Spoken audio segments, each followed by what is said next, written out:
7 мая в России отмечается профессиональный праздник работников всех отраслей связи и радиотехники. В просторечии обычно эту дату называют Днем радио.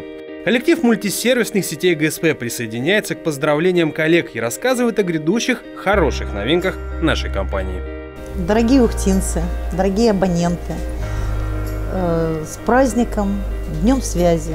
Связь на сегодняшний момент – это очень важный элемент нашей жизни. Связано в этой жизни все. Поэтому всего вам хорошего в этот день. Счастья, любви, удачи и связи.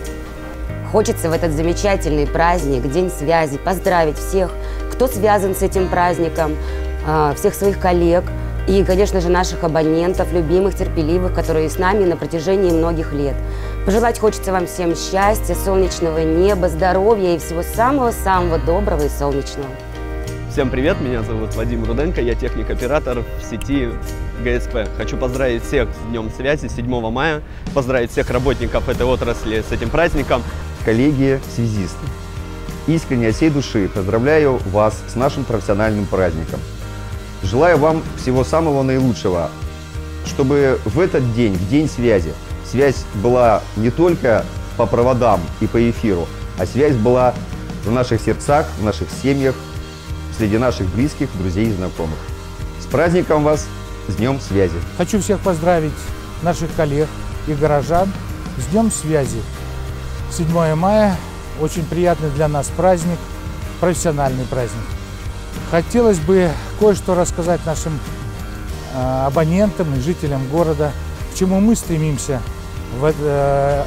отмечая этот праздник. Знаете, наше кабельное телевидение прошло ряд этапов развития. Это как бы можно охарактеризовать один из первых этапов. Это подготовка линий цифровых для передачи вам в будущем цифровых сигналов. Потом второй этап, это можно сказать, как именно трансляция цифровых каналов большого объема. У нас сегодня транслируется почти 180 каналов. Ну и самое главное, что вам хочу сказать, что в этом году мы хотим произвести всю замену этих каналов и перейти эти каналы в новое телевидение, телевидение высокой четкости. А кроме того, у нас появится телевидение сверхвысокой четкости. Так что мы как бы профессионально готовимся к этому действию и будем рады вам предложить эти новые, совершенно красивое телевидение. С праздником вас!